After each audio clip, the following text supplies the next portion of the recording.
Buonasera e bentrovati all'appuntamento serale con l'informazione su Tele Friuli. Da domani il Friuli è zona bianca. Il presidente della regione Fedriga ha firmato l'ordinanza che anticipa la riapertura di molte attività. Sentiamo quali. Da domani il Friuli Venezia Giulia sarà zona bianca. Ieri sera il presidente della regione Massimiliano Fedriga ha firmato l'ordinanza che permette la riapertura di molte attività, ferma restando l'obbligo dell'uso delle mascherine, il rispetto del distanziamento, un'attenta igiene delle mani e la sanificazione dei luoghi chiusi. Nello specifico, quindi, da domani è prevista l'anticipazione delle date di riapertura per parchi tematici e di divertimento, di piscine e centri natatori in impianti coperti, di centri benessere e termali. Si potranno organizzare nuovamente feste private anche conseguenti alle cerimonie civili e religiose all'aperto e al chiuso.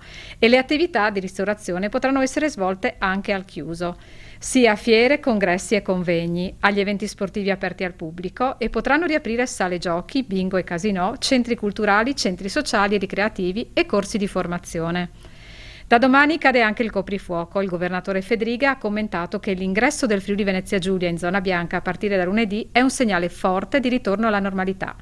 La parola chiave è buonsenso, il buonsenso della Conferenza delle Regioni, che ringrazio e che ha elaborato le linee guida delle riaperture, e il buonsenso dei cittadini, nel tenere comportamenti che permettano di confermare le aperture previste da lunedì e di arrivare quanto prima a togliere tutti i lacci che il Covid ha imposto. E ricordiamo che da giovedì 3 giugno le agende vaccinali saranno aperte anche agli under 40. Con questa ulteriore estensione della campagna vaccinale, che segue le indicazioni del generale Figliuolo, potranno quindi ricevere il vaccino anti-Covid-19 tutte le persone tra 16 anni compiuti e 39 anni. Ancora vaccini, il sottosegretario alla salute Pierpaolo Sileri ha annunciato che da 2 settimane è stato fatto un balzo in avanti di circa 4,5 milioni di prime vaccinazioni e circa 4 milioni di seconde vaccinazioni. Un notevole balzo che porta ormai a quasi 24 milioni di prime vaccinazioni e 13,5 di chi ha compiuto l'intero ciclo vaccinale. Sileri ha anche insistito sull'importanza di avvicinare le persone più giovani alla vaccinazione perché, ha detto, il virus lo vinciamo se tutti ci vacciniamo, aggiungendo poi che mi auguro che le discoteche siano presto aperte con il Green Pass e diventino un punto dove ci si possa anche vaccinare e raggiungere così i giovani che a volte sono più refrattari alle vaccinazioni. Siamo al bollettino. Oggi in Friuli Venezia Giulia su 2.175 tamponi molecolari sono stati rilevati 31 nuovi contagi, per una percentuale di positività dell'1,43%. Sono inoltre 1.368 i test rapidi antigenici realizzati, dai quali sono stati rilevati 3 casi, per una percentuale di positività dello 0,22%. Oggi non si registrano decessi. I ricoveri nelle terapie intensive sono 5 e scendono a 36 quelli in altri reparti. I decessi complessivamente ammontano a 3.787, i totalmente guariti sono 92.619, i guariti clinici 5.676 e le persone in isolamento scendono a 4.875. Dall'inizio della pandemia in Friuli Venezia Giulia sono risultate positive complessivamente 106.998 persone. L'opposizione ha chiesto al Presidente del Consiglio regionale Piero Mauro Zanin di discutere in aula la scelta della Giunta di affidare la direzione Sores a De Monte e di chiarire le dichiarazioni del direttore dell'ARCS Tonutti. Sentiamo. Il Presidente del Consiglio regionale Piero Mauro Zanin ha ricevuto dai capigruppo di tutte le forze di opposizione la richiesta di discutere in aula la scelta della Giunta di affidare tramite comando la direzione della Sores, la sala operativa regionale di emergenza sanitaria, ad Amato De Monte. I capogruppo Diego Moretti, Tiziano Centis, Massimo Morettuzzo, Cristian Sergo e Furio Onsel hanno scelto la formula della lettera aperta per ricordare a Zanin di aver richiesto lo scorso 19 maggio la convocazione urgente della terza commissione in merito ai fatti relativi alla sospensione del concorso per la copertura del posto di direttore della Sores. Tale richiesta, si legge ancora nella lettera, venne reiterata il 28 maggio nell'ufficio di presidenza, dopo che era scoppiato il caso della mancata vaccinazione anti-Covid del direttore dell'anestesia e rianimazione dell'ospedale di Udine, chiamato chiamato appunto tramite comando a ricoprire il posto apicale in Sores. Nel testo della lettera poi si fa riferimento anche alle dichiarazioni rilasciate ai media dal direttore generale dell'ARCS Giuseppe Tonutti in merito alla mancata vaccinazione anti-Covid del direttore dell'anestesia e rianimazione dell'ospedale di Udine, ovvero che il medico in questione non si fosse vaccinato come gli altri sanitari già in gennaio perché aspettava un nuovo vaccino. Dichiarazioni che, ne sono convinti capogruppo, hanno avuto vasta eco e sconcertato l'opinione pubblica. Per tale motivo l'opposizione chiede di dibattere la questione in aula. Siamo così arrivati alla cronaca.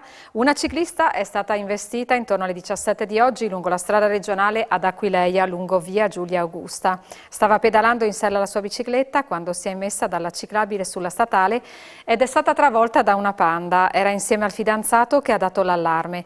La donna è stata trasportata in volo all'ospedale di Cattinara, ha lesioni alla parte alta del corpo. I rilievi da parte dei carabinieri della compagnia di Palmanova. Sul posto l'equipaggio della Sogit della sezione di Grado. L'elicottero è atterrato nel campo sportivo di Aquileia. E un ragazzo di 15 anni è stato soccorso intorno alle 16 di oggi a Tarcento in via Pascoli per un trauma cranico e a una gamba. È stato trasportato in condizioni serie ma non è in pericolo di vita al Santa Maria della Misericordia di Udine con l'ambulanza. I rilievi sono stati effettuati dai carabinieri della compagnia di Cividale. Intervento dei Vigili del Fuoco di Cividale questo pomeriggio a Grupignano per un rogo divampato per cause in corso di accertamento all'interno di una ex caserma.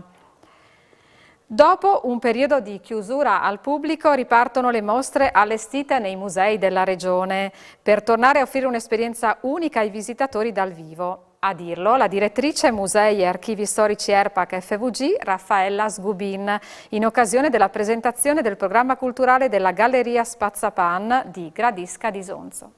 Il settore è quello della cultura che ha patito dopo questo momento pandemico. Che estate vi attendete?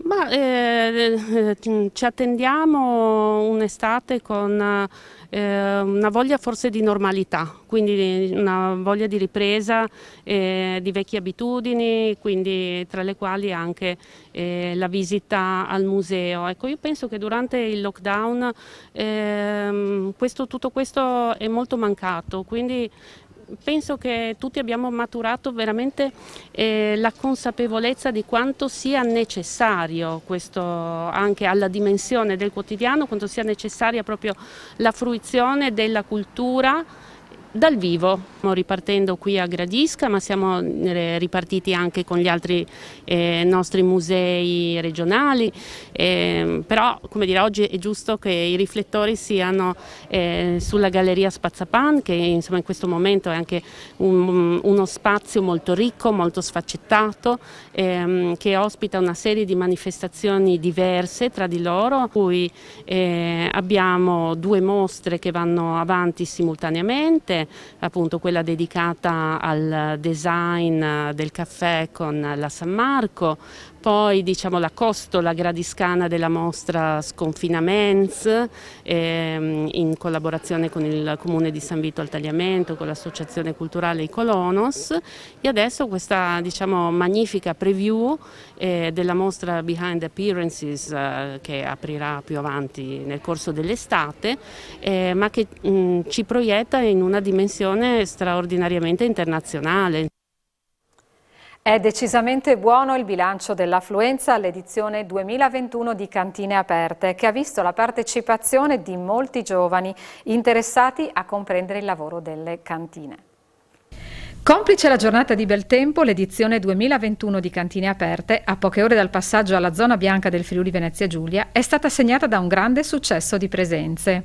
Devo dire che siamo molto soddisfatti di questa ripartenza di Cantine Aperte, grandi presenze di persone molto interessate, tutto molto organizzato, tutto su prenotazione e soprattutto una gran bella presenza di giovani, di ragazzi interessati a capire cosa fa il vignaiolo, cosa fa quanto si impegna per portare avanti questo suo grande progetto. Le giornate dedicate a cantine aperte sono state occasioni di conoscenza del mondo dei vignaioli, ma anche di scoperta dell'arte e della storia di luoghi di straordinario interesse. Ville, ex monasteri, strutture che risalgono nelle loro origini ai tempi in cui, ad esempio nella Bassa Friulana, nella zona di Aquileia, il governo era quello austro-ungarico. In molti hanno raggiunto le cantine in bicicletta e hanno approfittato anche per la visita dei musei aperti, tra cui quello archeologico nazionale di Aquileia. È stata veramente una grandissima festa. E la ripetiamo il 19 e il 20 di giugno, sarà un Cantine Aperte bis, proprio perché vogliamo continuare a dare soddisfazione a tutti gli ospiti, a tutti i vignaioli che credono nel nuovo enoturismo. Senza retorica, devo dire che riempie il cuore vedere dei giovani che scelgono di mettersi a disposizione a favore di chi sta attraversando un momento di difficoltà sul piano della salute, perché va sottolineato che non esiste solo il Covid e che ci sono anche altre patologie da curare senza lasciare indietro nessuno. Lo ha detto oggi a Monfalcone l'assessore regionale alle autonomie locali del Friuli Venezia Giulia, Pierpaolo Roberti, nel corso dell'evento Una gioia per capello, durante il quale un gruppo di parrucchiere professioniste si sono messe a disposizione nel tagliare i capelli a dei giovani volontari per la realizzazione di parrucche destinate ai malati oncologici. Nell'occasione Roberti ha ricordato che recentemente il Consiglio regionale ha stanziato delle risorse per l'acquisto di parrucche a favore di chi porta le conseguenze dell'invasività di certe terapie, mentre la Giunta ha da poco deliberato in merito al riparto di quelle stesse risorse affinché siano erogate il prima possibile. Anche Udine parteciperà alla staffetta nazionale di TEDx, organizzata per celebrare la ricorrenza del 2 giugno. Nel giorno del 75° anniversario della Repubblica Italiana, il 2 giugno, i TEDx di tutta Italia celebreranno la ricorrenza con un grande evento streaming, una staffetta che coinvolgerà 24 città italiane, tra le quali Udine, per affrontare il tema della democrazia digitale. Più di 50 donne e uomini speciali proveranno a raccontare, ciascuno con il proprio personale punto di vista, dove siamo arrivati, cosa ci aspetta nel prossimo futuro e come utilizzare il potere e le potenzialità del digitale, che soprattutto in quest'ultimo anno è entrato ancor più nella vita di tutti. Questo per trasformarli in opportunità. Dal palco di Udine, mercoledì 2 giugno, dalle 18:30 alle 20:30, sarà l'organizzatrice e licenziataria di TEDx Udine, Eva De Marco, ad introdurre l'intervento di Luca Taddio, filosofo del digitale, che analizzerà il ruolo futuro della tecnologia integrata con i mezzi tradizionali nella partecipazione democratica. Taddio, 47 anni, udinese, è professore di estetica all'Università di Udine e direttore del primo master italiano in filosofia del digitale. Affronterà il tema della sfida delle politiche contemporanee e di unire i processi di globalizzazione con le esigenze locali e territoriali.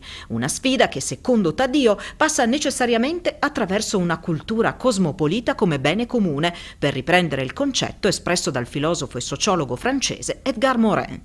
2 sono le possibili idee guida per orientarci, dice, gli Stati Uniti del mondo da un lato e la democrazia diretta e digitale dall'altro. Si tratta di prospettive ora irrealizzabili, spiega Taddio, ma che possono e devono svolgere una funzione regolativa. Se infatti non stabiliamo dove vogliamo andare, i traguardi da raggiungere anche a lungo termine, come possiamo pensare di trovare i criteri per decidere cosa fare oggi?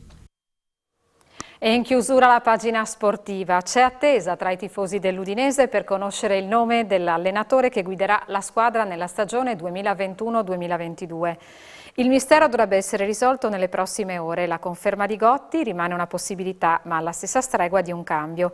L'attuale allenatore ha dato la sua disponibilità a rimanere con un contratto annuale. La società riflette, mentre Gotti viene accostato anche a squadre come Bologna, Sampdoria e Sassuolo. Il suo nome rientra anche nella rosa dei papabili della Lazio. In caso di sua partenza, il nome più gettonato è quello di Paolo Zanetti, che ha appena portato in A il Venezia. Non trova molto credito il nome di Andrea Pirlo, di cui il presidente Soldati è ammiratore. Per questa sera è tutto, io vi ringrazio per la cortese attenzione e vi auguro una buona serata.